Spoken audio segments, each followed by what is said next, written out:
पहले लोग बीमा कम कराते थे, आजकल ज्यादा कराते हैं। क्यों? उनको मालूम है कभी भी निपट सकते हैं, तो कम से कम पैसा तो मिल जाएगा।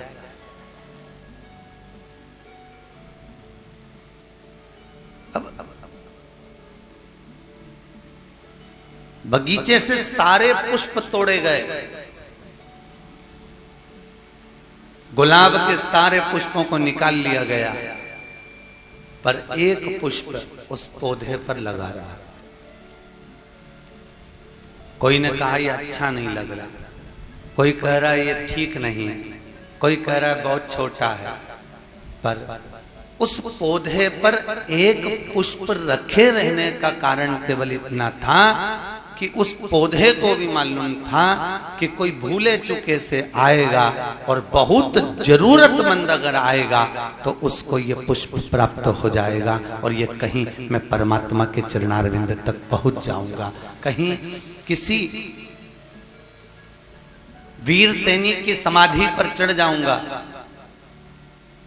वो पुष्प को भी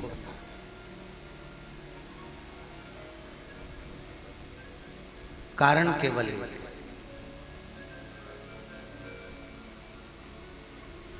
आपके पड़ोस में रहने वाला व्यक्ति कोई डनलप के गद्दे पर सो रहा होगा, कोई एसी के रूम में सो रहा होगा, और हो सकता है आप टूटी खाट पर सो रहे हो सकता है साधारण पलंग पर आप सो रहे होंगे, हो सकता है पंखा ही आपको प्राप्त हो।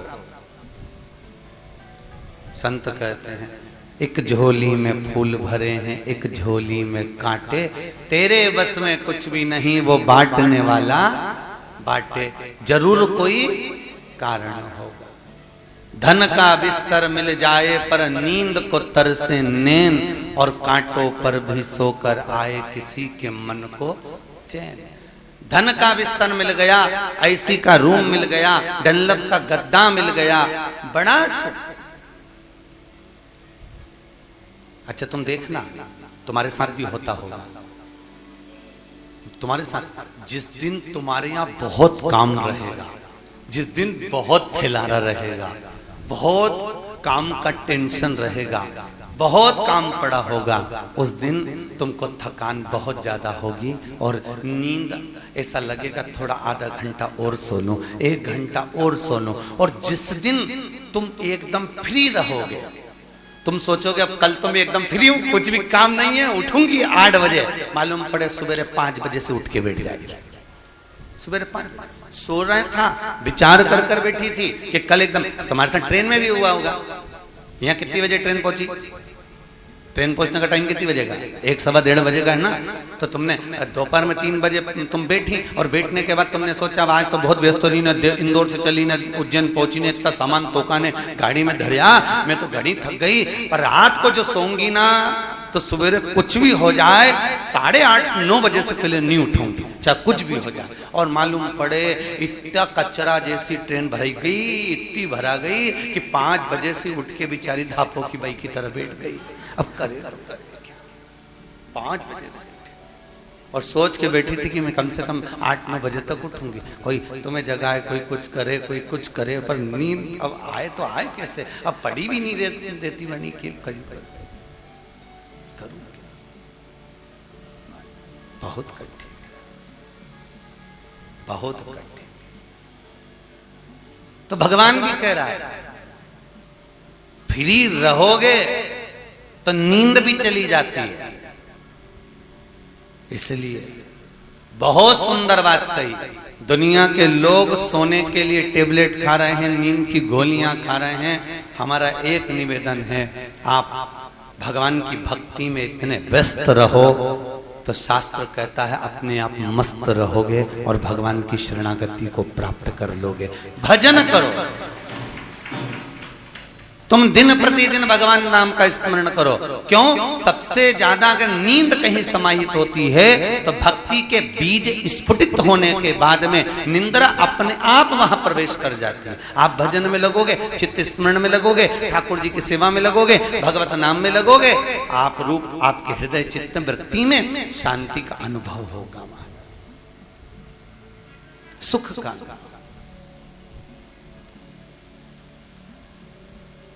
कितना सुकून कि अब मैं एकदम फ्री हो गई हूं, अब मुझे नींद आएगी। सही है? अरे बोलो तो अब नींद आई। और जब जब व्यस्त रही तब तब नींद आई है। और उठाओ अपना बचपन, उठाओ अपनी जवानी, उठाओ अपनी अधेड़ी और उठाओ अपना बुढ़ापा, सब उठा कर देखो। जब बच्चे गोदी में थे, माँ की गोद में बच्चा, और उसको वो भी रात भर सोए और माँ को नींद आए, करूं तो करूं क्या, फिर भी जगना पड़ रहा। इतनी व्यस्तता में नींद बढ़ रही है। फिर जवानी आई, जवानी के अंतर्गत कमाने का समय आया तो भी नींद बढ़ती गई। अब सोचा था एक बार बेटे का ब्याह कर दूं, एकदम फ्री हो जाऊंगी, खूब डट के सोऊंगी। पर जिस दिन से जगदम्बा आई है, उस दिन से तो वो कहते ना, काल रात्रि आए तो रात्रि की नींद उड़ जाए। अब किसी किसी के यहाँ तो काल रात्रि ऐसी आई है सो नींद तोड़ी पड़ी है, नींद उड़ी पड़ी करे। अब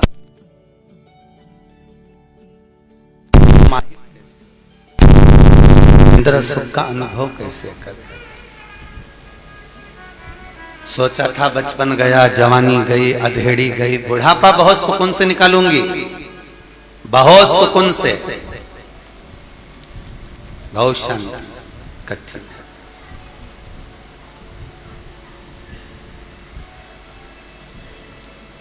और बुढ़ापा निकालना बहुत कठिन है महाराज, बहुत कठिन।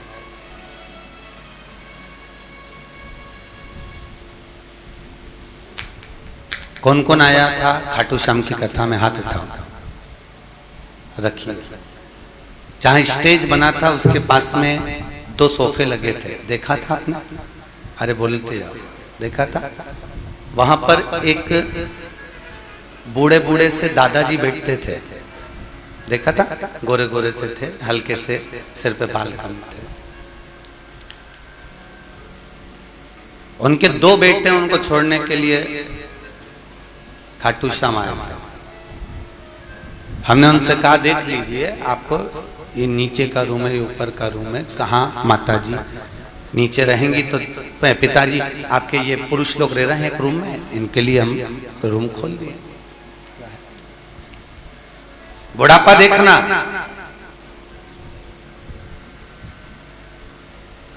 बीकानेर के रहने वाले थे, उनका 2 बार सम्मान भी हुआ था व्यासपीठ से। गए, कथा हो गई, अपन लोग आ गए, वो अपने बीकानेर गए। और जाने के बाद में वापिस खाटू आ गए। हम बड़नागर कथा कर रहे थे, उनका फोन आया, गुरुजी कैसे हो, आप पहुंच गए? हमने कहा हम पहुंच गए। आप कहाँ हो? हम खाटू में। मैंने कहा तो बीकानेर नहीं गए? गए थे गुरुजी। घर पर जब पहुंचे तो ताला लगा हुआ था, और बच्चों को फोन लगाया तो एक कहता है मैं पूना हूं, दूसरा कहता है मैं भी अहमदाबाद में हूं। बहुओं को फोन लगाए तो उठा नहीं रही है, तो हम वापस खाटू आ गए। फिर अब कहां जा रहे हो?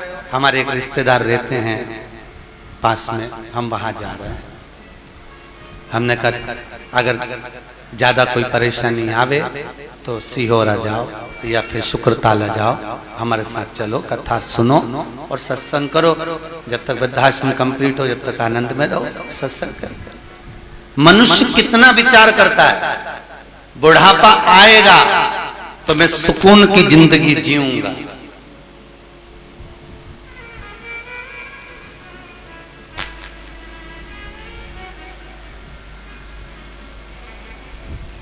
हमने उनके बच्चों को फोन लगाया, हमने कहा बेटा तुम्हारे पिताजी यहाँ खाटू में रह रहे हैं, जयपुर वाली धर्मशाला में ठहरे हुए हैं। कहा गुरुजी वो अब बुढ़ापा आ गया ना, तो सत्संग करने दो उनको। तो बेटा घर तो के बुढ़ापे में तो वैसे भी वानप्रस्थ में रहना चाहिए, तो यहाँ रहकर करेंगे। ठीक, व्यक्ति सोच रहा है, विचार कर रहा है, फिर निवेदन करूंगा जिस गांव में पानी की कमी होती है वहां की फसल बिगड़ जाती है, और जिस घर में संस्कारों की कमी होती है वहां की नस्ल बिगड़ जाती है। और मुझे पूरी उम्मीद है आप अपने बच्चों को अच्छा संस्कार देना। हरडिया जी मैं बड़ा खुश हूं जो आपके बेटे बहू यहां बैठकर कथा का रसपान कर रहे हैं, और ये भारती भाभी के संस्कार हैं आपके बेटे और बहुओं में। हम कहेंगे कि आप कह रहे होगे कि भारती भाभी तो चली गई, पर सत्य कह रहा हूं अभी तक उनको मोक्ष नहीं मिला। जब तक वो 7 दिन की सुखताल की कथा नहीं सुन लेती वो कहीं नहीं जा सकती। ये पक्का, ये पक्का। संस्कार दिए हैं बच्चों को, और आप जितने अपने माता पिता का आदर करोगे, मेरा मुख्य लक्ष्य, कई लोग कहते हैं गुरुजी आप माता पिता पे ज्यादा बोलते हो, कई बहुओं के फोन आते हैं, मैसेज आते हैं कि गुरुजी आप बहुओं के लिए कुछ नहीं बोलते, जब बोलते हैं माता पिता के लिए बोलते हैं। हम कहते हैं तुम माता पिता की सेवा कर लो, तुम्हारी औलाद तुम्हारी सेवा कर लेगी, हमें तुमसे मतलब ही नहीं है। हम तो केवल इतना करें, तुम झुकोगे तो दुनिया तुम्हारे आगे झुक लेगी, तुम आदर करोगे दुनिया तुम्हारे आगे आदर करेगी। और मिलिट्री वाले मिश्रा जी आए हैं, उन्होंने अपने बच्चे से कहा जाओ थाली उठाओ। आज बच्चों में हम संस्कार डालें तो सही। मंदिर तो ढेर बन गए, पर मंदिर में केवल एक पुजारी घंटी हिलाता है, आरती करता है, और आरती तब करता है कि कोई घंटी हिलाने वाला मिल जाता है, तब आरती करना प्रारंभ करता है। कोई घंटी वाला भी नहीं मिलता। क्यों? क्योंकि बच्चों को हम संस्कार नहीं दे पा रहे। मंदिर तो बना दिए, देवालय तो बना दिए, पर बच्चों में संस्कार कहां से लाकर डालोगे? महाराज वो संस्कार डालकर डालने की आदत डालिए, बच्चों में कुछ ऐसे पुट डालिए। ये नहीं कि बच्चों से भी कहो कि कथा हो रही है तीर्थ में चलो, तुम भी चलो। नहीं मम्मी मेरे पास फुर्सत नहीं है। उसको समझाओ बेटा जीवन है, कम मनुष्य का शरीर किसको मालूम है? कोई 60 साल का जी रहा है, कोई 40 साल का जी रहा है, कोई 100 साल का जी रहा है, कोई नहीं भी जी रहा है। जीवन का क्या ठिकाना है? चलिए। एक बार जगत गुरु शंकराचार्य जी किसी के यहां भिक्षा मांगने के लिए गए, विराजमान। जगत गुरु शंकराचार्य भिक्षा मांगने के लिए गए, और जगत गुरु शंकराचार्य जब भिक्षा के लिए चले थोड़े थक गए तो उन्होंने अपने चेले से बोला, देख भाई मेरे तो पांव बहुत दुख रहे हैं, मेरी कमर में भी तकलीफ है, एक काम करा, ये 7 घर की भिक्षा चाहिए, इसमें से 3 घर हुए हैं, 4 घर बाकी हैं, तुम चले जाओ भिक्षा के लिए। चेला गया भिक्षा मांगने के लिए, दरवाजे पर पहुंचा, दरवाजे पर अलख जगाई, माता भिक्षाम दे, माता भिक्षाम देही।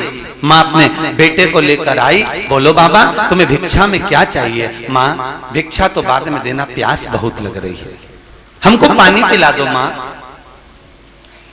माँ ने बेटे से कहा जा बेटा अंदर से पानी लाओ।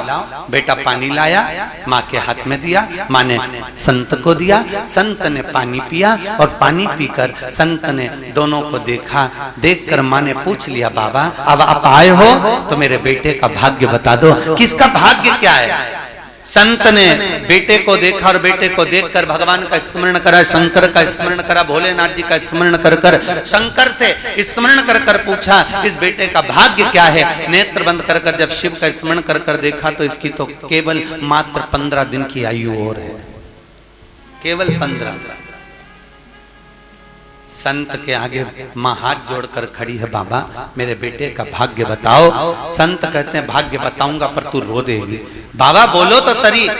पर संत को लगा एक माँ के सामने बेटा मर जाए तो ये बात कहूं तो कहूं कैसे, फिर भी कह रहे बाबा बोलो।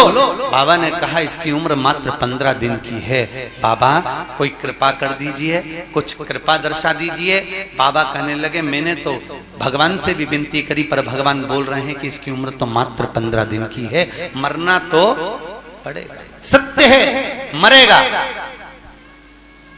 बाबा चले गए, जगत गुरु शंकराचार्य बाबा के चरणों में जाकर बैठ गए। जगत गुरु शंकराचार्य जी ने पूछा तुम ले आए जल? हाँ। पियाए पानी? हाँ। कुछ भाग लाए? हाँ महाराज जी। एक घर बचा है, 3 घर में होकर आ गया हूँ। ठीक है, एक घर से और लिया, लाए, समय बीता। 4 दिन बाद वो चेला तो नहीं गया, शंकराचार्य जी खुद निकल कर चले गए। और जगत गुरु शंकराचार्य जब निकल कर गए तो जाते जाते जाते जाते उन्होंने उसी समय उस बुढ़िया के घर में प्रवेश किया। प्रवेश कर कर भिक्षा मांगी, चले गए। 1 महीने के बाद वही संत को शंकराचार्य जी ने वापस भेजा और ये वही अम्मा के यहाँ पहुंचा, वही बुढ़िया के यहाँ। उसको लगा बेचारी का बेटा मर गया होगा, चलो थोड़ी सांत्वना बधा दे। और पहुंचे और कहा माँ भिक्षाम दे। माँ तो नहीं आई, वो बेटा दौड़ कर आया और बेटा दौड़ कर आकर भिक्षा देने लगा। संत को आश्चर्य हुआ कि ये जीवित कैसे रह गया, ये जिंदा क्यों है। तुरंत माँ से पूछा बाबा ये माँ ने तुरंत बाबा ने पूछा माँ इसकी तो आयु 15 दिन की थी, फिर ये जीवित कैसे रह गया, ये जिंदा कैसे है। कहा बाबा तुम्हारे जाने के बाद 4 दिन बाद कोई संत भिक्षा मांगने आए थे, मेरा बेटा उनको कुछ देने के लिए गया था, तो उन संत ने आशीर्वाद दिया था आयुष्मान भव, आयुष्मान भव होने का आशीर्वाद दिया था। और फिर वापिस बेटा मेरा जीवित रह गया। संत को लगा कि ऐसा कौन संत आ गया जो आयुष्मान होने का आशीर्वाद दे गया। संत ने भगवान शिव की आराधना करी, शंकर से पूछा भोलेनाथ इसकी 3 दिन 15 दिन की आयु थी, फिर बच कैसे गया, ये जिंदा कैसे है। मैंने आपसे पूछा था आपने कहा था मरेगा जरूर, फिर जीवित कैसे रह गया। भगवान शंकर कहते हैं एक बार हमारी वाणी टल सकती है पर गुरु की वाणी कभी नहीं टल सकती। गुरु की वाणी की टेक तो परमात्मा को भी रखना पड़ती है। गुरु अगर एक बार सच्चे हृदय से आपको अगर आशीर्वाद प्रदान कर दे, और याद रखना गुरु 4 होते हैं। कितने गुरु हैं? 4। पहला गुरु है माँ, दूसरा गुरु है पिता, तीसरा गुरु है शिक्षक, चौथा गुरु है सतगुरु। सतगुरु ये चौथे नंबर का गुरु आखिरी नंबर पर है, पर सबसे पहले नंबर का गुरु है माँ और दूसरे नंबर का गुरु है पिता। दुनिया का सारा काल भी अगर बेटे पर आ जाए और माता पिता अगर जिंदा हैं तो बेटे का बाल बाप का नहीं हो सकता, अगर माँ और बाप विचार कर ले तो। गुरु है, माता पिता वो गुरु है, माता पिता वो गुरु पद पर हैं जो जीवन का सुख प्रदान करने वाले, जीवन का आनंद देने। इसलिए शायद हमारे शास्त्र कहते हैं सारे तीर्थ धाम आपके चरणों में, हे गुरुदेव प्रणाम आपके चरणों। दुनिया के सारे तीर्थ, सारे सुख, सारे आनंद मेरे भगवान सदगुरु के चरणारविंद में है। गुरु के चरणों, जो दुनिया में कोई ना कर पावे वो गुरु कर दे। और खुद देख लो, सुखदेव जी महाराज के चरित्र को आप सुनने के लिए बैठे हो तो सुखदेव जी महाराज के चरणों में राजा परीक्षित जाकर बैठा था। मरना 7 दिन में था, मृत्यु सत्य है, आएगी, पक्का है। जन्मेजय ने कांच का महल बनवाया था।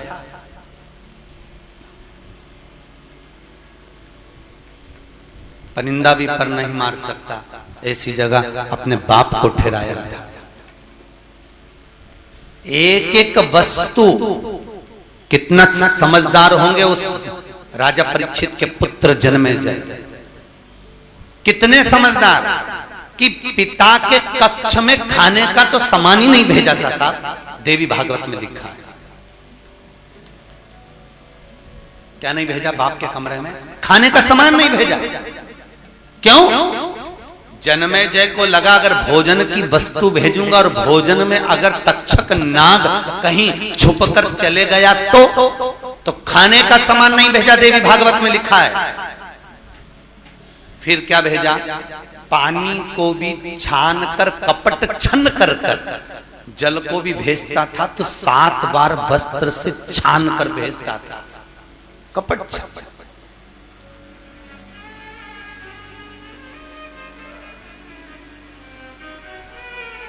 पिताजी ने अंदर से खबर करी मुझे भूख लग रही है। बेटा अंदर जा नहीं सकता। कहा एक काम करिए, फल टोकनी भरा भरा कर आई। जन्मेजय ने बुलाया, क्या है इसमें? क्या अनार भरा है? अनार? हाँ लाइए सर। सैनिकों से कहा ले जाओ इसको, अनार को, और अनार का जूस निकालिए, अनार का रस निकलवाया। अब इतनी शक्ति होने के बाद भी होता है। तिरुपति में लोग दर्शन करने जाते हैं, कैमरे मोबाइल बाहर रखो, ये बाहर रखो, वो बाहर रखो, बैग बाहर रखो। महाकाल में दर्शन करने जाओ, ये बाहर रखो, वो बाहर रखो। उसके बाद भी महाकाल के फोटो खींच के बाहर आ जाता है। उसके बाद भी तिरुपति के फोटो खींचकर बाहर आ जाते हैं। इतनी शक्ति होने के बाद आप कैमरे की निगाह में हो, हर जगह पर लिखा है, हर जगह पुलिस वाले खड़े, गार्ड खड़े, चेकिंग कर रहे हैं, जांच कर रहे हैं, उसके बाद भी वस्तु अंदर।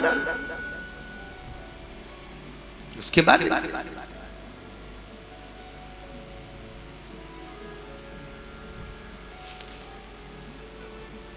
जब इतनी जांच हो रही है तो सामान अंदर आया कैसे,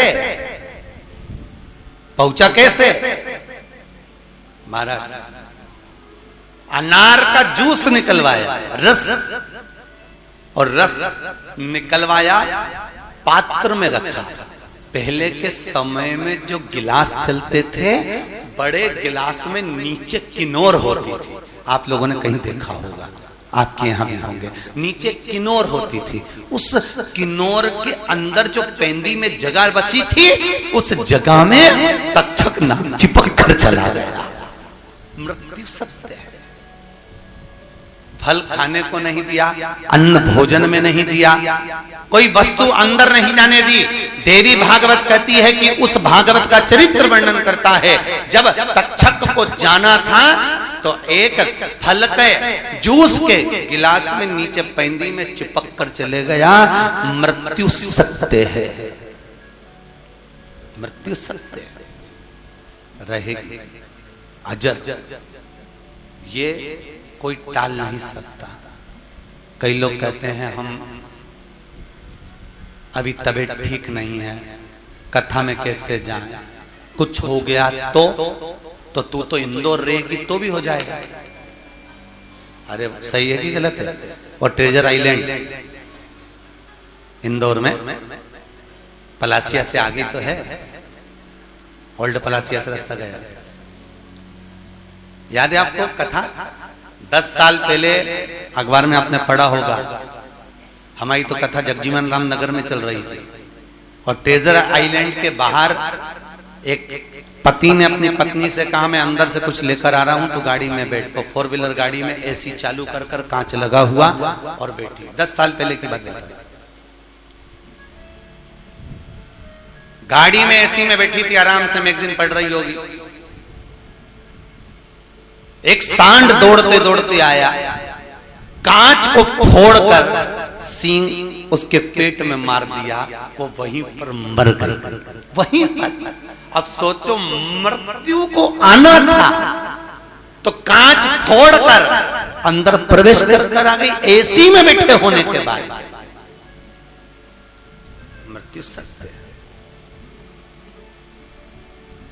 7 तालों में बंद हो जाओ, आई तुम सोचो कि मैं ये नहीं खाऊंगी तो कहीं ऐसा नहीं हो जाए, वो नहीं खाऊं तो तू खाएगी तो भी जाएगी, नहीं खाएगी उसमें कहीं।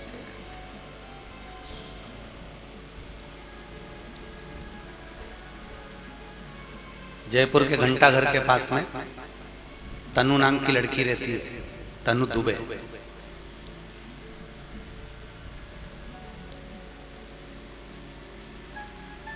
प्रवचन सुन रही होगी टीवी पर, मैसेज करा, गुरुजी मैं बहुत नाराज हूं। मैंने बोला क्या बात हो गया? किससे नाराज? भगवान से। क्यों? मेरी मम्मी ने मैं हमेशा अपने बॉडी को मेंटेन करने के चक्कर में मैंने कुछ भी नहीं खाया, सारा बाजार का छोड़ के रखा, ये करा वो करा, कुछ नहीं खाया, बॉडी को मेंटेन कर कर रखा। 32 साल की मेरी आयु है, अभी तक मैंने अपने शरीर को अच्छा रखा, फिर मेरे को कैंसर क्यों हो गया? मुझे ये रोग कहां से आ गया? एक समझना। नैनों में जल भरकर तो वो कहती है इससे तो मैं खा लेती तो मुझे दुख नहीं होता कि मैंने खाया, मैंने आनंद लिया, अपनी जिंदगी को जिया। हम भय में जिंदगी जी रहे हैं, हम भय में जी रहे हैं। ऐसा करेंगे ऐसा हो जाएगा, ये नहीं खाएंगे ऐसा हो जाएगा, वो हो जाएगा। अरे भगवान के भरोसे अब छोड़ दिया, इस जीवन का सब भार तुम्हारे हाथों में। मीराबाई के सामने जहर का प्याला आया, मीरा ने ठाकुर को भोग लगाया, गटर गटर करके पी गई। स्वयं राणा चिंता में पड़ गया कि विष भेजा था तो बच कैसे गई। तो मीरा से पूछा तू बची कैसे? मीराबाई बोली मैं क्या बताऊं, ये तो गिरधर ही बता सकता है। तो मूर्ति की साक्षी में जाकर राणा ने द्वारकाधीश के सम्मुख में पूछा, जहर का प्याला पिला भेजा था तुम पी गए? इतने में पीछे खड़ा हुआ एक संत कहता है जब वो पूतना का दूध पी सकता है तो ये जहर का प्याला क्या लग सकता है साहब। उसको समर्पित कर कर जो धारण किया जाए, उसको समर्पित कर कर अगर जहर भी पिया जाए तो उसमें भी स्वाद आ जाता है। महाराज स्वयं तरुण सागर जी महाराज गोलोक धाम पहुंच गए। स्वर्गीय श्री तरुण सागर जी महाराज कथा के रसिक, प्रवचन के रसिक, जैन संत में उन्होंने एक बहुत सुंदर काव्य लिखा। उस काव्य में लिखा एक व्यक्ति घर से परेशान हो गया, परेशान होकर बाजार में गया, जहर खरीद कर लाया, खा गया बच गया, जिंदा रह गया। उसने सोचा अब जिंदा रह गया चलो कम से कम बच तो गए, खाया था ठीक है। तो उसने सोचा अब जिंदा रह गया चलो मिठाई खा लो, बाजार गया, मिठाई ली, खाया, मर गया। क्यों? जहर भी नकली था, मिठाई भी नकली थी। जिस जहर को खाया वो नकली था, असर ही नहीं कर